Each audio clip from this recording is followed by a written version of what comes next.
many of you have listened to the Head, Heart, and Boots podcast? I can't tell you that reaction, how much that means to us. Welcome back to the Head, Heart, and Boots podcast. I'm Chris. And I'm Brennan. Join us as we wrestle with what it takes to transform ourselves and the businesses we lead.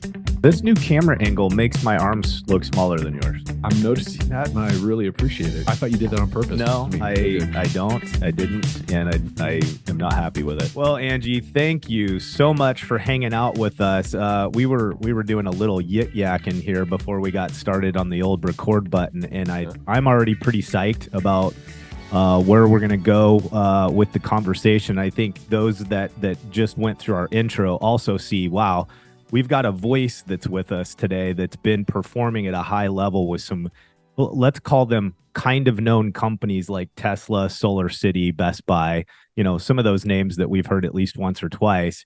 And one of the things that Chris and I are just so keyed in on is hearing voices that give us insight on what as leaders are so critical for our success, our behaviors.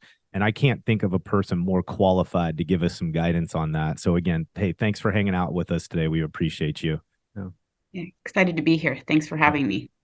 All right. So to get into this, I think it's important that we just kind of set the stage as a professional, some of the things that you've been doing. And just for those that don't know, so my background with Angie is that years ago, her and I were part of a community that was helping coaches and consultants kind of lay the foundation for their organization. And one of the things that we saw from you almost out of the gate was just a launching star. So all that executive experience that you brought with you, you put to play in your own company, and you guys have absolutely exploded.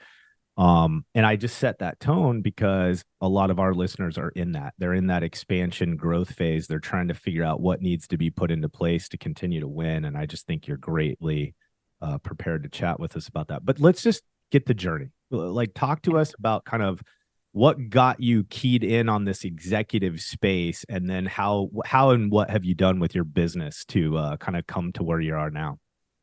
Yeah. So you teed in on something, Brandon, which is my past experience, right? That got me to where I made the decision that I wanted to go out on my own, and I wanted to help leaders on a broader scale. So the common thread between Tesla, Solar City, which Solar City was acquired by Tesla, which is why those two organizations became one. But between Best Buy, Under Armour, Tesla, Solar City, the common thread between those organizations has been hyper growth and innovation. It has to occur to keep up with the demands in the market, the changes in the market, the changes in how consumers buy, right? And with that innovation and hyper growth comes with a great deal of internal change. And often, I talk about this a lot. There's two sides of change. There's the technical and there's the human side of change. Often organizations get going on the technical. What processes, systems, SOPs do we have to land in order to keep up with the demands in the market, to continue to drive ROI? And what we forget about is there's a human element to that change that has to buy into that journey and go along with us if we want to have success. In that time, in those years, 18 years in the corporate space, I went through 21 different restructures within these organizations. Wow. And in those 21 different restructures, I saw the good, the bad, and the ugly from leadership, right? How they hold themselves through chaos, through ambiguity, leaders that were able to elevate themselves and elevate their teams through it, and leaders that would hide behind closed doors and ignore the fact that they've got to show up every day for the hundreds of people that they supported was for me the launching for when I had the opportunity, when Elon said the energy division is going to go online and we don't have a need for you or your 400 employees that you are in charge of. I thought, I had already been thinking in my next phase of my career, what is it that I was going to do? And for me, it was a no-brainer. One, there wasn't anybody other than myself who was going to push me harder than Elon. And number two, I wanted to help leaders on a broader scale figure it out.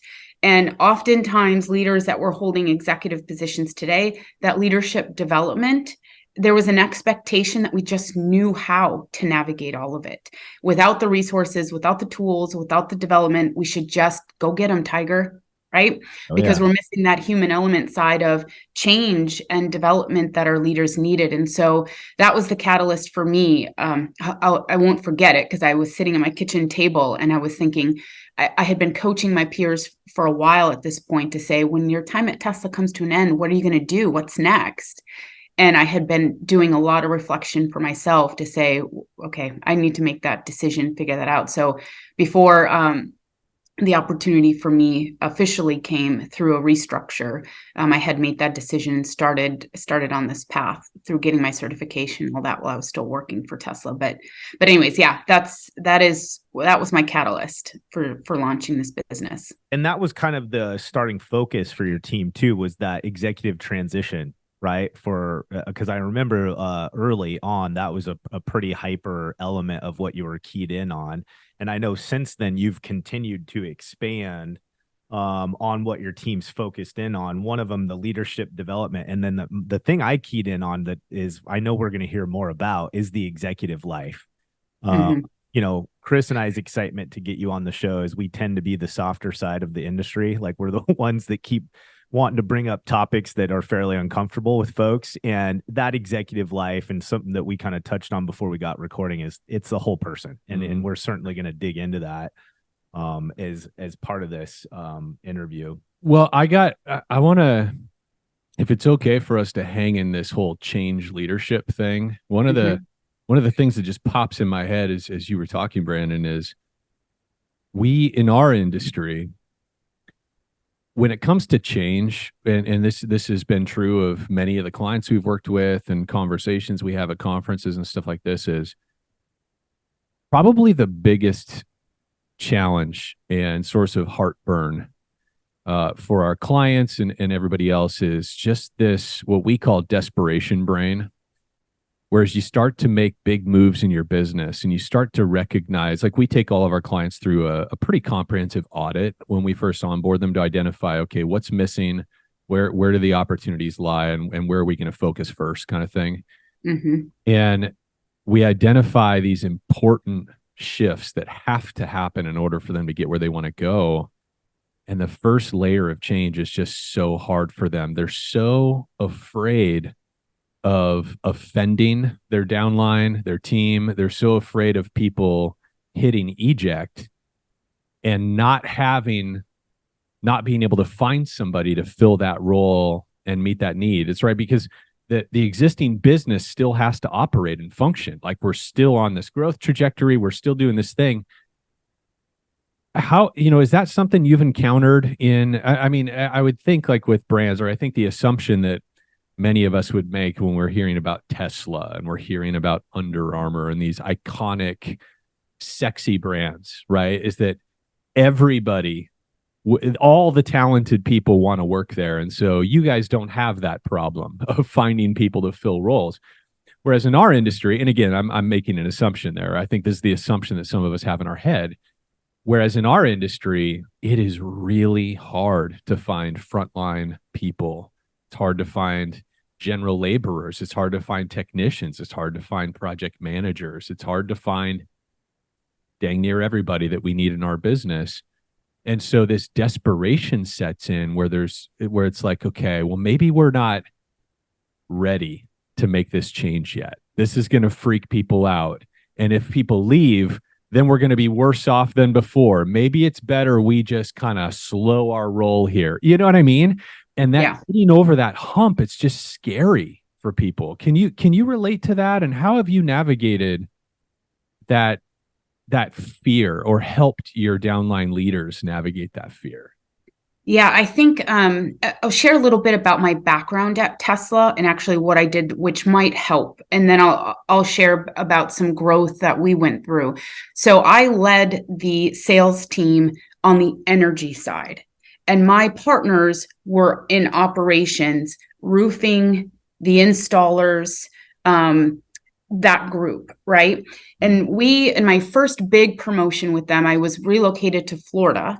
And we launched energy after some policy changes had occurred down there. We launched the energy division. So we went from 0 to 200 sales representatives, and along with, in a course of 18 months, and along with that, my operations partner, we worked together around, we had to have the installers, all of your frontline teams. We can sell anything, but if there's nobody there to deliver it and install, it didn't matter, right? And so we opened up offices, which had all your frontline folks in it, from the permit coordinators to the guys and gals on the roof, right? And everything in between that. And here's what I will share. The number, I don't care if you are an organization with an employee of 1 or you're an organization of 50,000. The number one most important decision you can make from day one are all people decisions. All people. So when you're hiring, you have to look at, not only do they have the technical ability to be able to get up on that roof and do the work that they need to do, but are they a cultural fit as well? And that's really important. I got asked, I was on a panel a couple weeks ago with some mid-level managers. They were the audience, right? And we're talking high in academia, a lot of scientists who had been in the lab and had been promoted for the first time and were now leading teams. And they asked the panel of leaders the most important leadership decision that they make every day. And all of it was operational. And when it got to me, I'm like, people. It's the most important decision because it could make or break your organization regardless of how small it is, right? So I will say that is that's the first thing when you're talking about growth, is you've got to hire right from the very first person you hire. That starts. And then the second thing is you can hire as many as you want. So your comment about Tesla, for example, attracting organizations, or attracting people, yes. Tesla, because of the name, will attract people. Retaining people isn't totally, oh my gosh, I turned that off. I'm so sorry. Hold on. I thought I had turned that off. We can edit that out, right? No problem. Retaining people through the culture that you deliver, that's second, right? So again, the first two most important things are your people decision. People want to know that they are valued. They want to understand the role that they play within the organization and their individual role, right? We all get up in the morning because we want to be part of something bigger than ourselves. And we all wake up in the morning because we want to succeed on whatever part that is, right? But if we don't know what our individual role is, and I'm talking about if you have a mission and a vision as a company, if it's the person that answers the phones, or I'll go back to my Tesla analogy, it's the guy on the roof installing the panels, they all have an individual role within the organization. Making sure that our teams understand those in their role and how that role ties to the greater mission or vision of the company, that is oftentimes the gap, right? In which leaders fail to, you got to take people along with you on the journey. They got to understand the bigger picture and the mission of what you're wanting to accomplish. And they've got to understand how their role plays a part in that. So once you've hired the right people and you give them that, companies can come after them for more money. None of that's going to matter if they feel a big part of your organization and your mission. And you can make changes. I remember I sat with one of my leaders at Tesla one day and we were talking, we'd gone through, change was inevitable every week. And sometimes it was by the hour. You had to filter out, do I communicate this one or do I just hold on for a couple hours and see if there's going to be another change on the pipeline, right? Anyways, and so I was talking with him and I had shared with him, this was, he was 2 levels above me at this point. And we had gone out and I said, he asked me my opinion on some changes that were being made. And I said, listen, you can have a strong culture within a group, within an organization, within a team, and people will make changes because they believe in you and your leadership and the mission of the organization. Even if there's broken processes behind it, even if there's chaos and ambiguity behind it. But if you don't have a strong culture, that's when you're going to get turnover, because the chaos and the ambiguity is not worth it when they don't feel like they're a bigger part of it. Yeah. Right. Well, in your view, how does a leader create culture within their team in that environment? Because you said all the buzzwords that are very familiar to all of us. Yeah. Chaos, broken processes, and that's just a reality. I mean, we experience that in our growing consulting company, and we see it in every team we work with. Is that change breaks stuff. Yep. It's uncomfortable, and a lot of times too, the first round of change, we didn't know what we didn't know. And like you said, wait 2 hours because there may be another change coming down the pipeline. I think all of us can relate to that. And certainly in our business, when companies start to tune in to where do we need to go? What's the next thing? They start to get some vision. Is that not all changes are productive, and teams can get really uncertain and feel destabilized. So in your mind, what are some of the core leadership behaviors, even relative to this conversation with Tesla? Like, what did you see that really successful managers and executives did to establish that culture where even in the midst of all the chaos, their people are like, I'm good. Sally, George, Yep. he or she's got my back, and I trust, and I'm just going to move forward. How do you do that in your view? Yeah, that's a great question. So the first thing is we all have to understand that there's a psychology for people around change. And we all handle change differently depending on our experience with change and any past trauma that we might have related to change, right? So we might have been part of organizations that did a really bad job at change before, been part of leadership teams that had handled organizational change poorly in the past. So we might have some trauma around that. But then there's also that other part, which I said, which is our experience with change. I'll give you a quick example. I was working with a client who is in technology, and he's an EVP of a organization in the technology side of the business. And his CTO, he was trying to get him to understand that they had to make some change towards digital transformation. And he, in his words, was beating his head up against the wall, could not get his leader to understand this, right? So I started to ask him some questions. So how long has the CTO been part of the organization? 40 years. Okay. Worked at the corporate office all 40 years. And so my client, on the other hand, had immigrated here, right?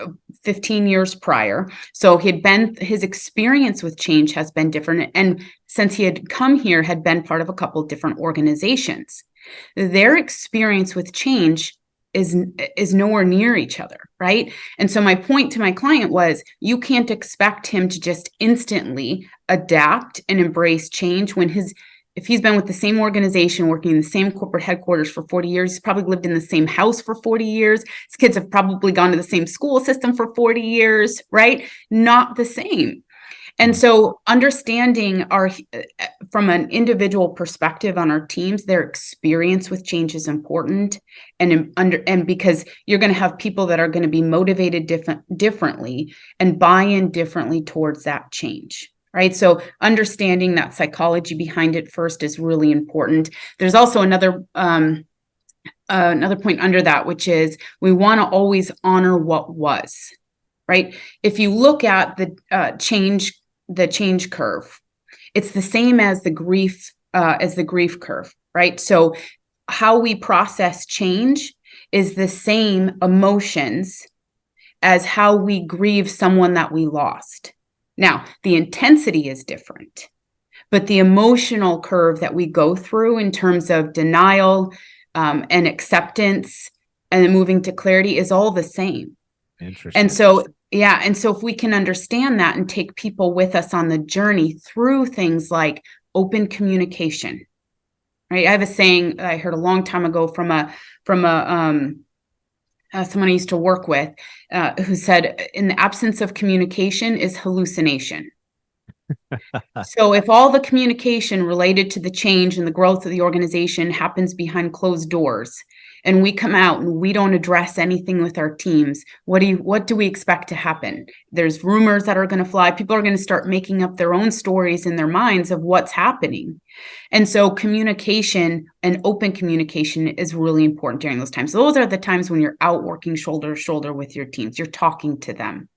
You're giving them any bit of information that you can. And when you can't, it's okay to say, I can't share that, or I'm not sure, but I can find the answers and I can get back to you. Right. But So understanding the psychology of it, open communication, and then be open, have an open door policy to allow people to come in and express their fears and their concerns. I Right? love that. We hide so much, and we have to remember our own. The other thing I would also share is we take care of yourself. Well, Right. So those 4 things, take care of yourself. So when we're processing organizational change as leaders, we're also going through it. Right. The difference for us is we have to show up for every constituent that we serve. And the importance of showing up for those people, it's not just, let's say you've got an organization of 100, right? You've got to multiply that out to their average family, right? The average family count too, right? Because those people are going home and they have to show up for their kids. They have to show up for their significant other. So your impact as a leader is not just those 100 people that you manage directly. You multiply that out by a household of 3.5 people, and that's your true impact, right? But of course, we can only sort of take that posture when we step back as a leader and we see our people as people. Whereas I think so often we can slide, and we don't even notice it, but we slide into seeing our people as employees.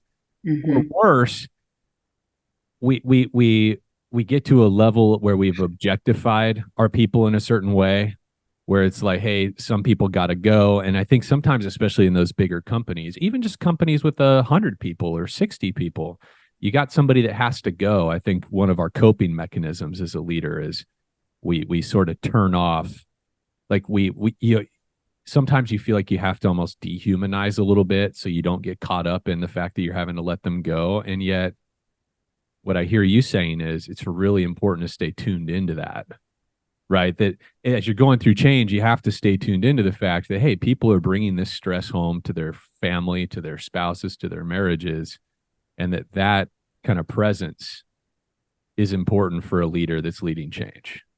Like that awareness. Yes. Yeah. And I want to address that. And I want to finish this part of taking care of ourselves, but I do want to address the dehumanizing thing, because I think it's a really big factor, Chris, that is important. Going back to the taking care of ourselves, because we've got to show up for everybody. Yeah. We've got to fill our own cups, right? So being mindful of how we spend our time and the energy that we surround ourselves with is important. So there's things like, obviously you've got meditation, you've got journaling, right? Those are really important aspects in leadership. And I think people view them oftentimes, especially executives, when you've got type A or an 8 on an Enneagram, right? Might say, oh, that's too woo-woo for me. I can't do that. And I get that, right? From folks that I work with. But it's an important factor because your brain can only hold so much information, right? And when your mind is so full of the tactical day-to-day processes, what I've got to do, worries, fears, etc., what happens is it's too full to see the clarity of purpose. And to your point, Chris, be present for what our people are going through today, because it's so bogged down. And so when you journal, what you're doing, you put pen to paper to something, you're moving it from your subconscious through your conscious mind, and you're getting rid of it, right? And you can come back to it, but it's not holding space, right? So that's the first thing I would say when it comes to taking care of yourself. The other thing is, anytime you're surrounded with a lot of change, I tell clients this a lot, like, what are you watching? What are you consuming? I watch the news all the time, or, whatever. In most times when you're going through a stage of hyper growth, there's a lot of change related to it, and there's fear and there's a lot of emotion, you have to watch what you consume. And I have flat out told clients, TV, you have no business watching TV at this stage where you're at, right? Because when you can, I was just saying, interesting. Yeah, definitely dig into that a little bit. That's a new perspective. I haven't heard this yet. Yeah. So have you heard the term negativity bias in our brains? Yeah. Oh, yeah. sure. Loosely. Yeah. You want to just give us an overview of it? Yeah. So our brains, we take negative information 5 times over positive, right? So if I say to you, Chris, I really like your tattoos, you hear that once. If I say, Chris, I didn't like the way you gave that presentation today, you hear that 5 times. You replay that 5 times over in your mind, right? And so when we consume content or information or have conversations with people that tend to go negative, all of that consumes energy and consumes bandwidth in your mind, right? And you're hearing, Chris, I didn't like how you presented that 5 times over and over. You're replaying it 5 times over in your mind. And so protecting your energy is the term that I loosely use with people. You've got to protect it. Make sure that the conversations you're having with people in your external world are productive, they're positive, right? And you don't get stuck in this vortex of negative thinking and negative conversations. And that's why I always say turn the TV off, because unless you're watching some mindless, right, trashy show that entertains you, it's typically not positive, right? And so journaling or some mindfulness activities, protecting your energy, and then taking care of your physical health is also really important, because there's a direct tie between your physical health and your emotional health, right? If you're drinking or overeating because you're emotionally stressed, that's affecting your mental health, right? As opposed to going for a run or going to the gym and burning your anxiety off that way. So those are the 3 things I mean by when I say take care of yourself. Oh, it's very interesting. And I know, because you had kind of mentioned it before we started recording, you had mentioned some things about family traumas, which Chris and I geek out on, and we're excited to kind of get in there. But here's what I'm hearing from you so far, and this is really affirming, I think, of where Chris and I sit or have been giving far more consideration, both personally in our own lives, and then obviously how we're working with people. So a couple things. One is that as a leader, when you put that mantle on, there's some things that we have to begin shifting into. One, what I'm hearing is we have to be prepared to give people out of our abundance, not out of our desperation. So that's where that self-care that you're promoting comes in, is we got to show up prepared to give our people our best, and not just in words, but we physically have to track with what it takes for us to be in that position. And then the other big theme, and I'm only summarizing these again because it's kind of like when the teacher stamps their foot, right? When they talk about a certain item, this is that item. Like if you're going to hang and get anything, come prepared to give out of your abundance. And then I think that second piece is we're leading people, and it's the people leading powers that we have to gain competency in. Like skill set's great. The tactical stuff it's baseline. We talk about, like, if you're a professional getting paid for your service, there's a baseline you must hit to be a professional. Giving tactics, processes, and procedures to our people is the baseline. But we have to adapt our human capacity, our leadership capacity as it relates to people. Is that fair? Like, is that kind of a decent summary of where you've gone so far? Okay. Yeah, I believe so. You know what? One of the things that makes me think with regard to this self-care piece is a phrase that Brandon and I have shared a handful of times, which is you can't, as a leader, lead others where you aren't willing to go yourself. And so I think, in terms, you made this statement, you shouldn't be watching TV at this point in your life. That I think sometimes we don't, as leaders, take this issue of self-care and self-growth and self-awareness seriously enough. Like we have this, and when I say we, like I'm referring to me. This has been part of my journey where, like, I have this internal expectation, conscious or subconscious, whether I've verbalized it to my people or not, where I have high expectations for the people around me. And it's very easy for me to get into a place where I am aspirationally thinking about those things in my own life, or I'm saying that I am about this, or this is important to me. But I'm placing those expectations on others, but I'm not truly living them up to them myself. And so, like that you shouldn't be watching TV, to me, is just kind of a good example of that, right? It's like how am I spending myself as a leader in the other 16 hours of my day? What kind of person is that making me?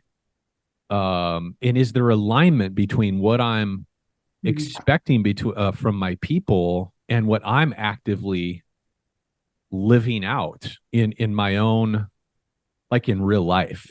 Like, I think as a leader, one of the things that is tricky is the higher levels of leadership you get, the less visibility our people have into what our life is really like.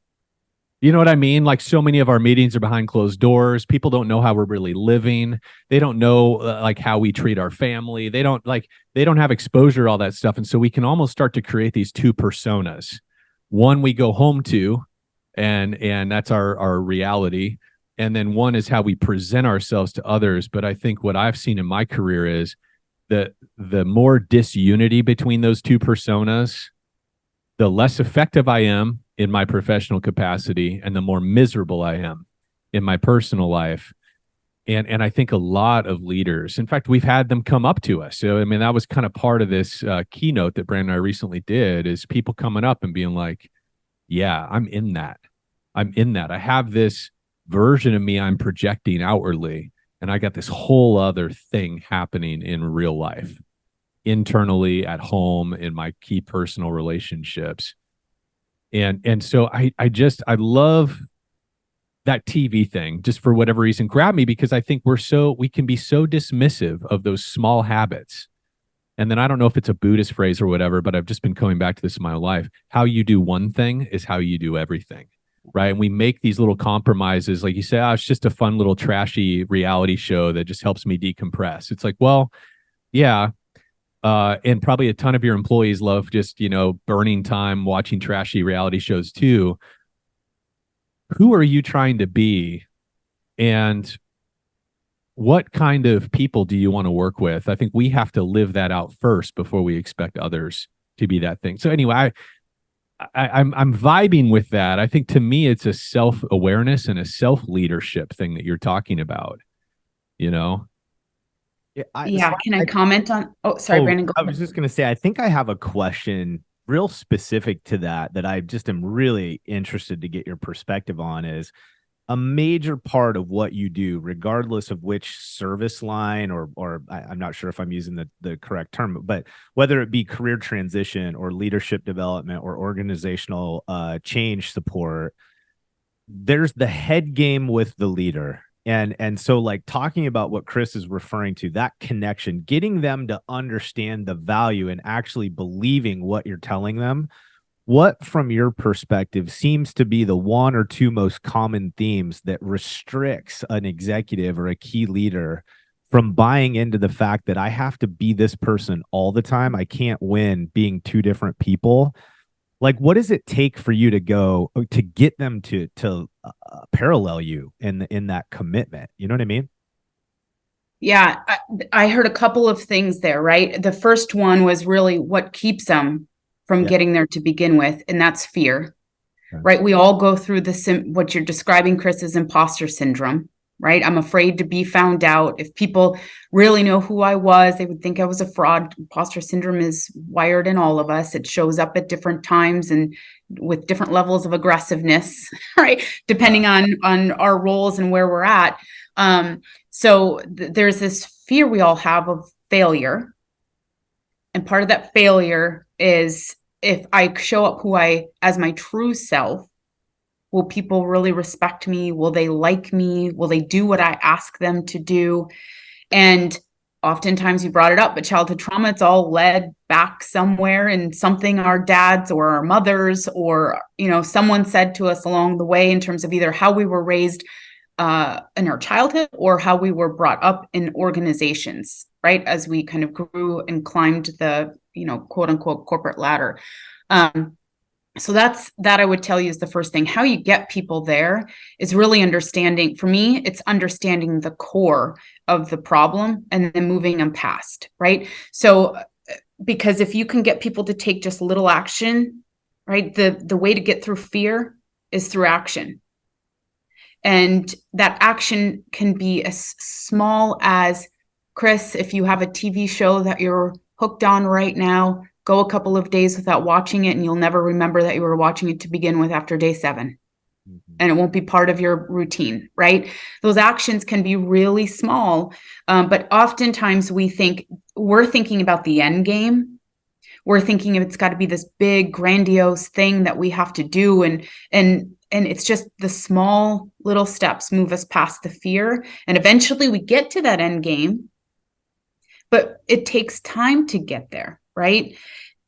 We desire speed as a society. Right? We have this instant gratification, this need to have our outcomes in front of us today.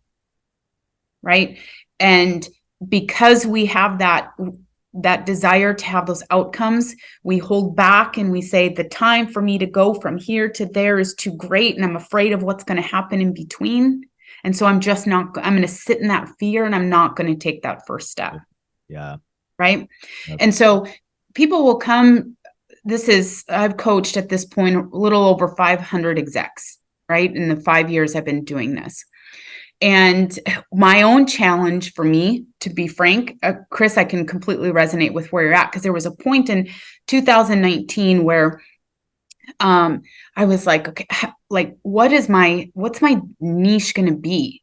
Right. How am I really want to help leaders on a broader scale, but I'm not exactly sure what that's going to sound like or what that's going to look like. And towards the end of 2019, what I found is there was a lot of introspection that was happening among people that I was talking to, because we're on a new decade. Right. So like towards the end of 2019, that introspection was starting to happen. Then 2020 hit. COVID, people were doing a lot more of that introspection, because when you're faced with mortality, right, you start looking at yourself in the mirror and saying, is this who I want to be? Am I showing up as who I want to be? Right.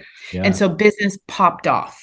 Okay. People wanted to make change. And most people would assume it was because of restructures and layoffs, et cetera, because of COVID. But a majority of the people that I supported was because of this introspection that was happening. And they wanted to make a change because they woke up and they looked at themselves in the mirror and they said, I don't know who I am anymore. And this isn't fulfilling. And I'm talking people who have been in industry and in their organizations for 25, 30 years. Right? Who wanted to make a change, but did not know where to go, where to start. Right. And so they'd come to me and say, I want to make a change.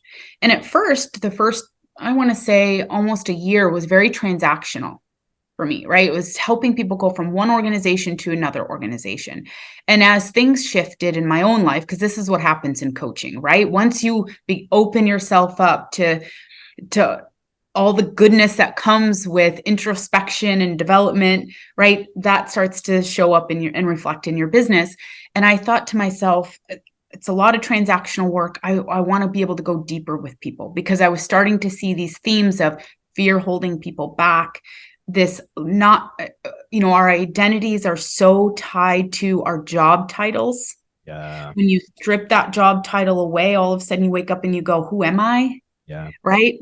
And so there was a lot of that starting to happen. But from a marketing perspective, people aren't there, right? You can't start talking to people about that stuff for the most part yet, because they're over here going, I just don't like my job and I don't know how to change it. Right. And you start talking to them about identities and how they're wired, and they're like, I don't know, I just don't like my job. Right. And so you have to. So for people to come, it was really about like, I'm going to help you transition your job. And as you start, and I started telling myself, I want deeper connections. I want to add more value in people's lives, as opposed to just helping them transition from one job to another. And then you start to really get to know people. Yeah. And you start to go deeper and peel back those layers of, where does this fear of change come from to begin with?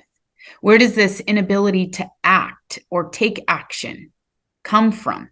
Right? Why is this desire to kind of hold myself in a closet when I'm going through things, instead of showing up for who my team needs me to be, come from? And when you start to peel that back and get a better understanding of that, then you can get to the core of the problem. I'll give you a quick example. I have a client who needed to make a change in her career.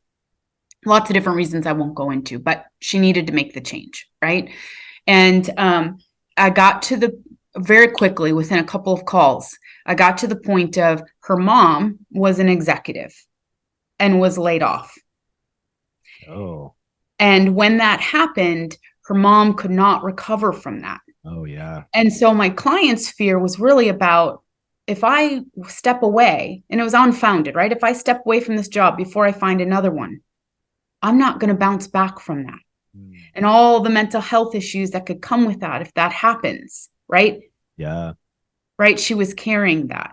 And so getting her to move past that and to see, if you just take this step, how much other things in your life are holding you back, are you held back from right now because you're sitting in this fear of, I don't want to become my mother. And we all have this, I don't want to become my mother, or I don't want to become my father fear, right? Like there's a certain level of that in most of us. And so that was my question to her. Boom. Yep. I'm resigning today. Done. Yeah. Right. Because it's that was her, the root cause of her fear was that. Yep. And once you can unlock that in people's lives, like there's so much magic behind what you could do. I've got a client today, after 11 years of sitting on a book that is going to impact, I know this in my heart, millions of people because of the story that he is telling. 11 years sat on it.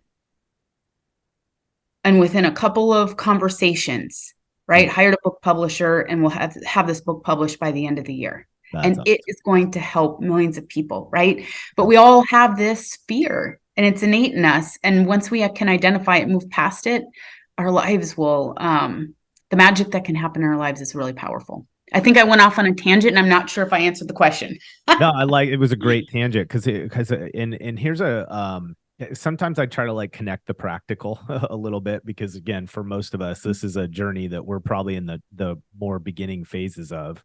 And I think one of the things I heard you say is there's a concern with us having too much of an air gap between where I stand today and this expectation that you've just communicated you're placing on me, right? This new level of leadership competency, this new level of responsibility, increase in personnel that are reporting to you directly, whatever. And what I'm hearing you say, there's two things. There is we need to be able to communicate with that leader in such a way that we help identify not the presenting problem, but the real thing that would give them a lack of confidence or fear around leading that change. And then the other thing I heard you say, and this is where I feel like we really fail a lot as leaders, is building a map where incremental steps can be taken to get to the end result. I think we feel at times we can communicate that person to that end result. And I think what I'm hearing you say is we're going to have to be more proactively engaged in that process. There's got to be pillars or milestones that we're hitting to go from A to Z. We can't just talk about it and then hope they land at Z. Is that fair? Yeah. So yeah. From your perspective, Angie, what are you seeing? And then I want to get into some more, get back under the surface again, but just practically, that those points on the map, like let's say, for instance, okay, let's give a specific example. I've got somebody who's been in the trades themselves. They're doers. They've worked with their hands. They've had project management experience. Like they do the do, right? And now they're responsible for a staff of personnel. There's KPIs that they've been leveled. They've been told now your return on investment is no longer doing, but equipping others to do. Like all these shifts, right? From your perspective, what have you seen like the have to milestones are to go from the doer to a bona fide force multiplying leader? What do you feel like the minimum big steps that someone would have to look at and hopefully detail out to give that person that confidence in the journey? Yeah. So I would tell you, in those cases, the leader has to move from being that hands-on executor to that visionary with a strategy, right? And if they're a part of a larger organization, doesn't mean that they've got to have some big grandiose vision, right? But it could be their own leadership vision. How do they want to lead, and how do they want to show up, right? Intentionality is really powerful. Okay. If I can identify who I want to be and how do I want to show up, for the people that I am now in charge of, and then align your actions with those, that is the first step, right? Because then all of a sudden you have some confidence about you and what you're doing. I see this a lot in especially early on in my coaching, and also from my corporate time, worked with a lot of technologists, right? And when you work with a lot of technologists, that group, because it's an expertise that they have, right? That they can do with their hands. And then when they're promoted because of that expertise, we just have this assumption that they're going to be able to teach and to lead people to be able to do what they did, right? And that is it's very rare that that is the case, right? And so that leadership capability, they become uncomfortable with how they're leading people, right? Because they don't know who they want to be, and they don't have, so when you don't know who you want to be and how you want to show up, you can't really create a plan for then how you develop the skill sets to get closer to aligning to who that leader is that they want to be, right? And so they're a fish out of water, right? They're kind of just swimming around trying to pick up whatever little scraps of development that they can get out of this book and that book, or this article and that article, and they try to piecemeal it together, and it never really comes fully together. They're right? not running with purpose, right? Yeah. They're chasing specific information for a specific outcome. Yeah. So yes, exactly. And what happens is then you lose trust. You lose credibility, and you lose trust in the people that you are showing up for, that you're leading. And once you lose trust and you lose credibility, it's much harder to get that back, right? So there is, and this might be good for your listeners to look up, but there is a maturity continuum. Okay. So as we go in our career, if you imagine just a scale, right, a continuum, and you've got 3 points on this scale, anytime that we are new in role, right? I don't care the level. You go to a new organization, you take on anything new, you start from the bottom of that continuum, and you've got to work your way back up. At the bottom is, and there's, like I said, there's 3 points, right? There's a level of dependency that we all have. We're dependent on others for questions, or for answers to our questions, excuse me. We're dependent on others for knowledge because we're learning, right? Yeah. And then the midpoint on that maturity continuum is independence. Now, everything within our 4 walls, so to speak, is clicking. We're more confident in our decision making. We've got the knowledge that we need to successfully lead the team. Our people can come to us with answers or questions to their answers with a level of trust and competency, right? And then the last point on that continuum is interdependency. And interdependency is now when you can go out and start influencing outside of your direct team. Right? It's where people like you two, as an example, can go out and start inspiring and leading others within industry, even though you don't have any direct accountability or responsibility for those others, right? Because you've gained a level of knowledge and skill sets and whatever, right? Whenever you start something new, you go back down to dependency, right? And so if leaders can understand that you're always going to start with this level of dependency, get a grip on who you are and how you want to show up, what knowledge you need to learn to closely align with who that. So for example, if I say, I want to be the resource for my team, right? I want them to feel confident that I'm going to give them the right answers to the questions that they come to me with.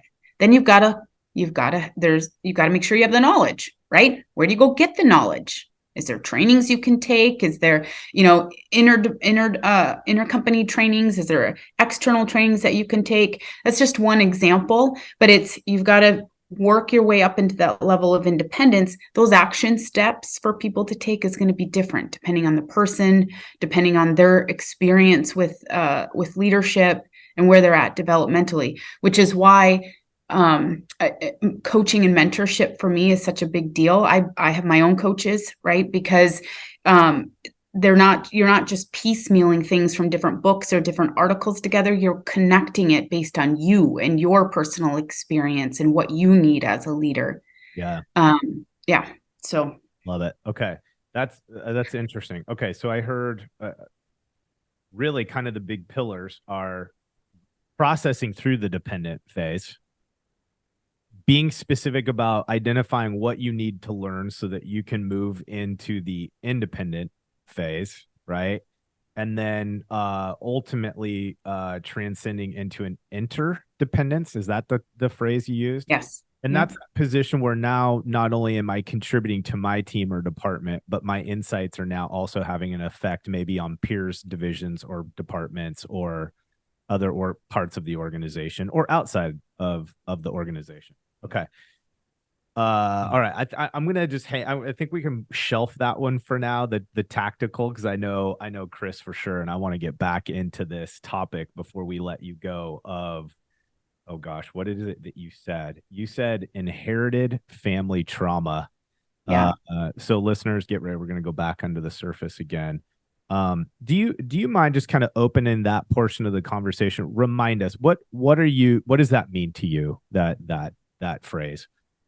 Yeah. So we all have a level, right, of trigger points in our lives, things that are buried in our subconscious that we might not even know where they come from, or we don't even remember the situation or the incident that might have occurred, that 30 years later, because we haven't processed that trauma or that emotion, shows up and manifests in different ways in our lives, right? Yeah. And oftentimes that comes from inherited family trauma, right? So my personal experience with this is my mom passed away when I was 12. And we had a really rocky relationship from the time I was 5 until the time I was 12 that we never really got to heal because she passed, right? Okay. And 30 years later, frankly, I'll be vulnerable here for a second. I was in the fetal position on my office floor, so buried in emotion, I did not know what it was or how to work through it, right? It was just there. And for me to understand what I needed to do to be able to, as a mom, as a business owner, as a human, to move through this, I had to start finally processing and getting deeper into what that trauma was so I could move past it myself and, quite frankly, live my life. And I was already 40, right? Yeah. And so I came across, I don't believe in coincidences, right? So once you put something out there, the kind of, the universe, God, whatever you believe in, sets things in motion to help you work through it. And so I came across a psychiatrist by the name of Mark Woolen, who started reading his book around how trauma is carried through our genes. And so often times what happens is that trauma that we might be carrying and going through, it could be from our own childhood, right? Or our own, even in our, I call it corporate upbringing, right? Or a work upbringing that we're navigating. But it also could be inherited from our parents, from our grandparents, from our great grandparents, right? Traumas that they have had and navigated through their lives that have carried over, and how they have parented and how they've shown up, which then in turn just keeps the cycle going, right? And we have all heard, seen, either had people in our lives or experienced it in our own lives where we have people that that have been stuck in this cycle, right? And the cycle eventually has to break, right? And how do we break that cycle? And I think that it comes from healing ourselves, so then we can show up differently for our own children or our own people in our lives, right? Yeah. And my first step was understanding and coming to accept that my mom was not responsible for my mistakes in my adult life. She did the best she could with the resources that she had. And then moving from a place of resentment to acceptance, to then understanding what are the good things that I got because of it. So I came from a family, I have 5 siblings. I was out of Minnesota as quickly as my career could get me out of there, right? And I will not go back, right? But what happened in that experience is I grew my career, right? I met my father's, father of my children, right? We never got married, and we since have split about 7 years ago, right? But there's all these things in my life that occurred because of that. I wouldn't have had the courage to do that, right? If my childhood wasn't the way that it was. I get my love for road trips and adventure from my mom, right? So you start to look at things differently in life. And when you can do that, when you can move through that trauma that you're either experiencing, or in this case, it was a combination of trauma that I had experienced that I was also carrying inherently through my mom. Yeah. When you can come to that acceptance and move through it, doors can open up. And I also then believe, and I've said this to people that I've coached, once you heal and once you experience that, then we have a responsibility to go and help teach, right? And make that a part of our own story and be vulnerable enough to share it. And I'm still teetering on that, right? Okay. To be honest, like I teeter on how much I share and how much I don't share. But we all have a story within us, right? That's meant to be shared. And Chris, you said something earlier that I want to, actually, I said I wanted to go back to it. And this is I think a good tie of adapting human capacity and the alignment between where we are and where we are today and where we want to be as leaders and how we want to show up.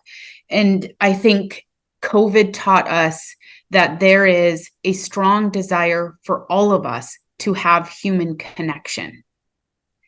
And even if it's teaching clients the most basic, how to give your elevator pitch when you're sitting at an interview and someone says, hey, Chris, thanks for coming in today. Tell us about yourself, how you answer that question, ridding yourself of the corporate jargon and the stuff that we've hardwired into us from our time growing up in our careers, and just connecting with people is what we all desire now.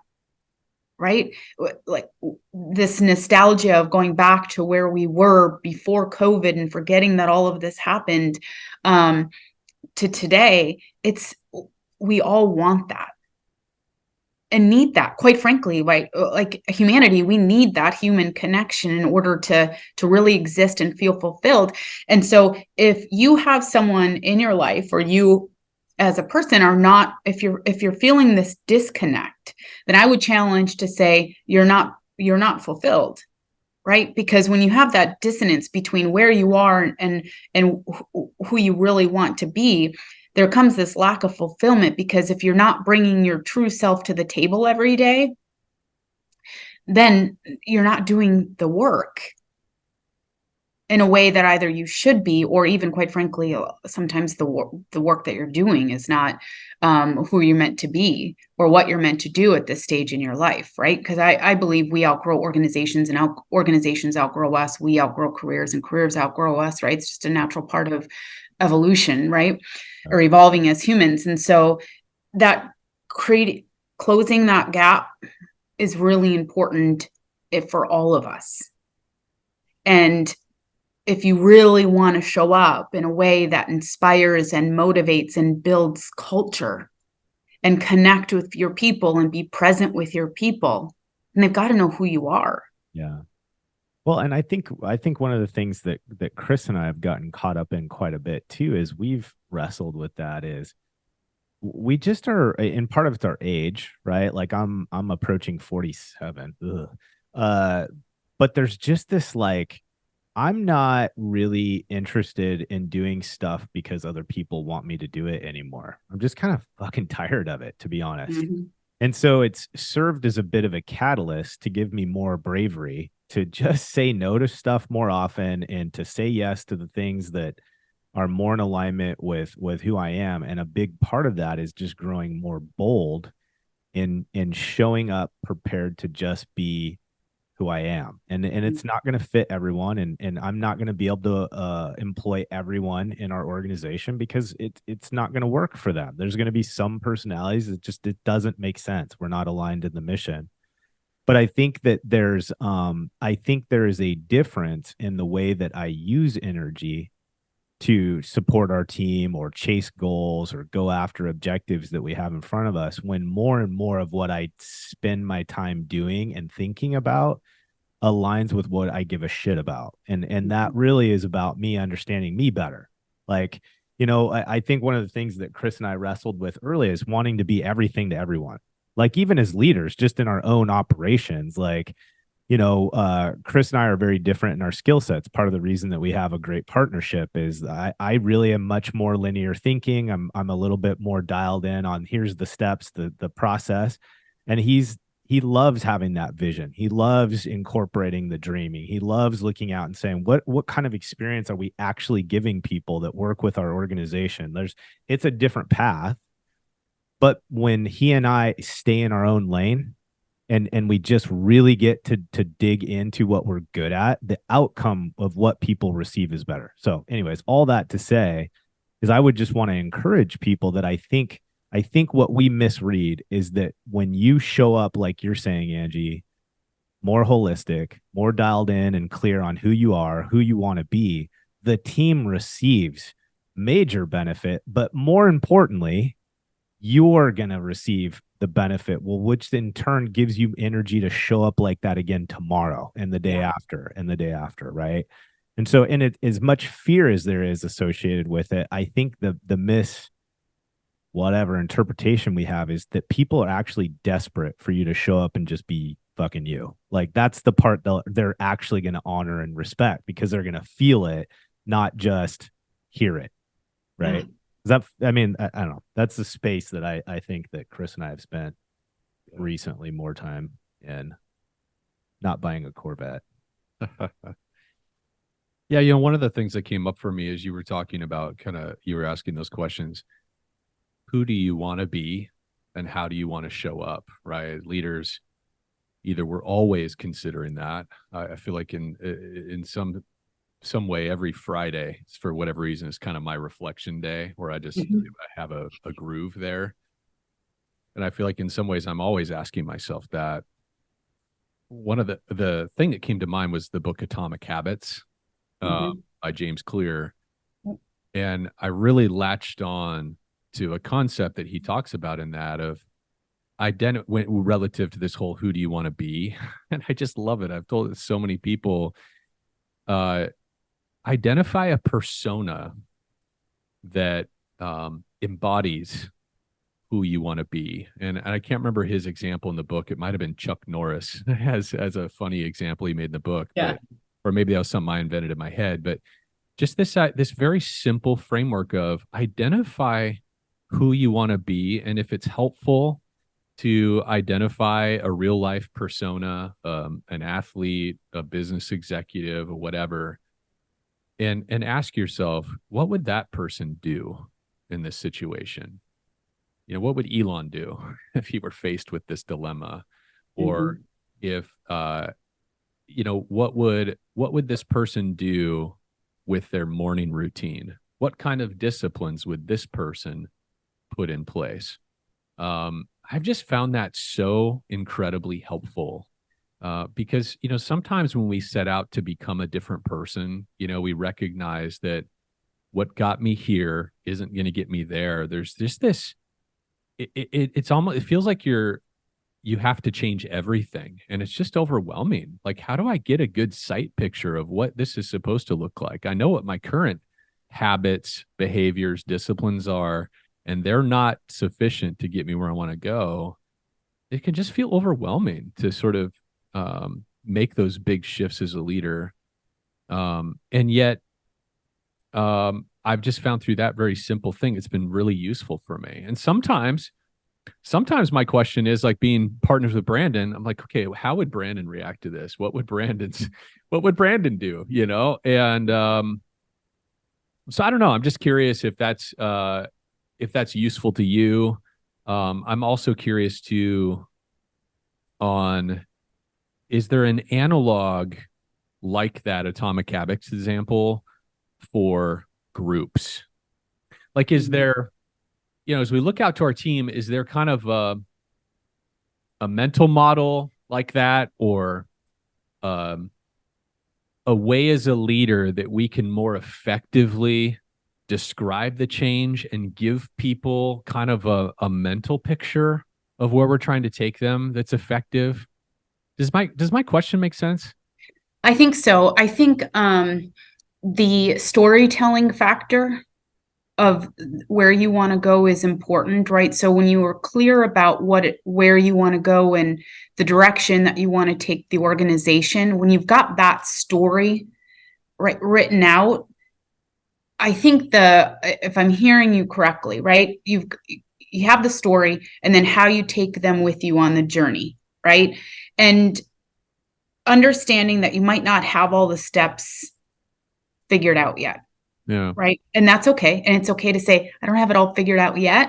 And by the way, I'm open to any suggestions and feedback, right, that you all might have in order, to get us closer to here. But this is where I want to go. And here's some of the steps that I think we're going to take, right, that are important to take.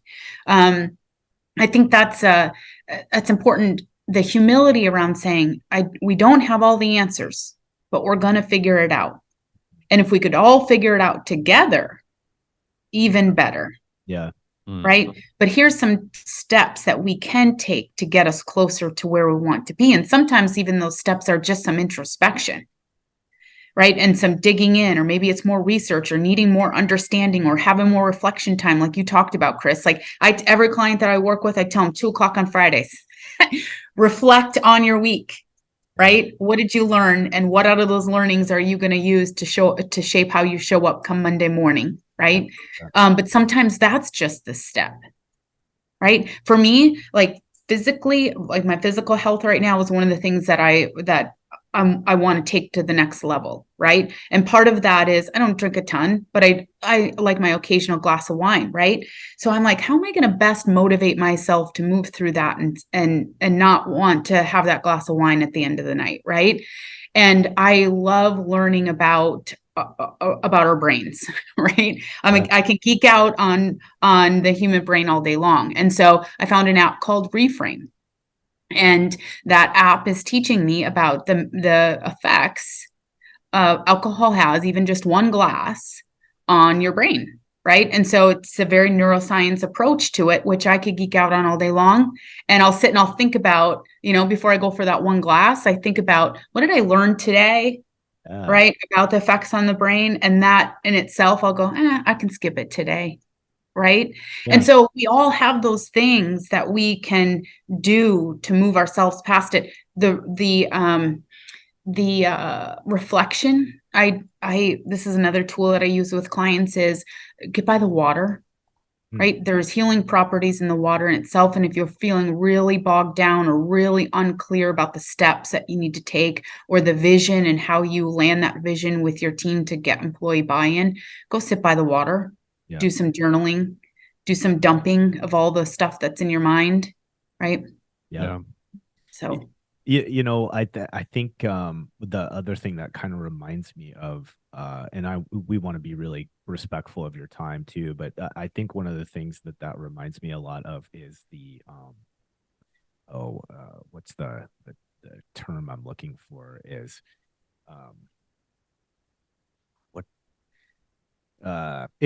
just this thought of prioritizing the way that we're thinking. Like there's just this common theme. This whole conversation keeps coming back to a more investment in being aware of how we are showing up. Everything applies. The way we communicate to the team, the strategies that we deploy, what we're communicating to our team, all of it keeps coming back to this foundational element that clearly you've gotten traction with, helping executives identify. And it's just, how am I showing up? What do I want to be? What am I going to produce? What's the outcome I'm looking for? And spending more time creating systems or communication or whatever to support that, versus I think we over-index on trying to figure out what we're going to say, but we haven't done the good work of understanding what the purpose of what we're saying or doing is going to be. So I just feel like there's been this really common thread this whole time. And I think it's a lot what Chris and I as a team try to draw people's attention to is, it really all oversimplified comes right back to, who are you? Are you paying attention to that question? Are you doing something with that question? And then as you answer that question for yourself more clearly, then what kind of steps or actions are we taking to come into closer alignment, right? Or congruence, or whatever that terminology is there. Okay. So to a couple questions for you, Ange, and we should probably bring this one to a close. So one is, where right now for you, what is the outer edge? What is the new thing that you feel yourself just both in your own personal development and maybe some of the things that are at the forefront of what you're working with clients on? What is that one or two things? And then where do we point people if there is a real interest on direct executive level one-on-one coaching? Yeah. So the one thing that I'll tell you that I'm most inspired by right now is helping organizations gain employee buy-in through organizational change. By far, I think that's the change is inevitable in the business, right? And what I have seen in both clients and doing panels and workshops is there is a great need out there for employees to have trust in their leadership team, and for leaders to gain employee buy-in through any kind of shift or change that they're going through. So that's the one thing.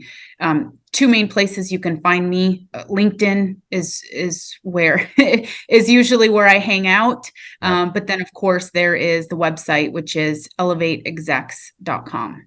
Love it. You can find me there too. A link to book a call and just chat with me is in my bio on LinkedIn as well, is in my profile. That's awesome. I got to tell you, I'm excited to reconnect with you. It's been fun to kind of watch you guys from a distance. Obviously, most of that done via LinkedIn. Just watching you guys just absolutely crush the gas pedal.